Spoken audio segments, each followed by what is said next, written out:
بسم الله الرحمن الرحيم ألهاكم التكاثر حتى زرتم المقابر كلا سوف تعلمون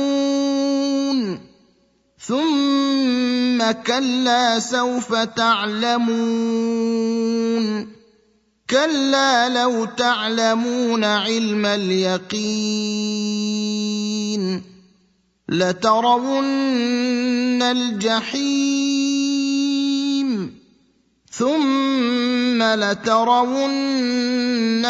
عين اليقين ثم لتسألن يومئذ عن النعيم